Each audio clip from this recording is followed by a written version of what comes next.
Yeah, tell them what my shirt says. What's your shirt say? I didn't even see this. It's not polite to stare, but I understand. You already know. It was interesting because I got back in and Daryl's like, how was your run? And I was like, it was terrible. Like, I didn't even get very far. I almost got ran over and I had to dive and now I'm injured. And the more I kept thinking about it all day, I'm like, this has a lot to do with me ignoring my intuition in the name of don't make excuses. And I started to cry because I was like, I'm not okay. And it's not, I mean, yes, I hurt, like my ankle is sprained and my arm hurts. But the reason that I'm not okay right now is because these people saw what happened, and I know because they slowed down. And then they sped back up and they left. And they didn't roll down the window. Like, all they had to do was roll down the window and be like, are you okay? Okay. And I would have been like, yes, like I'm a little bit hurt, but I'm okay. Thank you for checking. Didn't do anything, just slowed down and then sped back up. And I was still laid out flat on the ground. I think that awareness piece is so important. Just not in her situation where she was out running, even just with people. Because when you're talking about knowing the people in your surroundings, knowing people in your groups, knowing what you're doing, how you're doing it, and the environment, right? Just being aware and setting yourself up to be successful is all dependent on your awareness of yourself.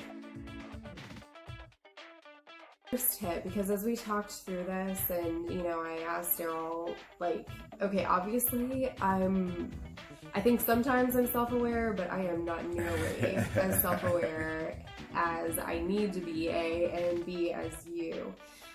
So we talked a lot about this, and the first one that we came up with was openly listen to what people share with you about yourself. Yeah. I would say this is very important, very important. And the reason why this is very important is because you're biased for yourself. And you should be, because it's about you, but it's not all about you. And you should be biased, but at the same time, you should also be open to know that people, when they tell you something about you, whether you like it or you don't, it's from a different perspective. And it's from a view outside of your own. You need my help. Yeah. And this is you saying this to me. So this is Daryl saying this to me, saying, you need my help, but I don't know how to help you.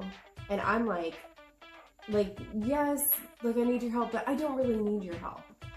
And I'm thinking about that, and I'm thinking about the fact that he's telling me, like, this is what I see, and you can't even admit it to yourself that you need help. The next tip is to identify your triggers. What do you mean by this? Oh my goodness, like literally what it is. It's both negative and positive triggers. So the things that either, get you excited, the things that get you inspired, that motivate you, they get you fired up, they get you pumped up. Also those things that get you pissed off, they get you mad, they get you upset, they get you frustrated. Knowing what those things are and using those as a way to self-assess when you're in different situations. I think that's the most important point here is understanding Definitely. what your triggers are so that you can understand how to control them almost in situations that you need to control them in. The next tip is to start listening to your intuition and your inner voice. And what you said about this was that your intuition tells the truth 90% of the time. Yep. When I was thinking about this, about honing your intuition, the reason that reflection and meditation is so important is because it gets you started listening to your inner voice. Let your actions be indicators of your self-awareness. Ooh.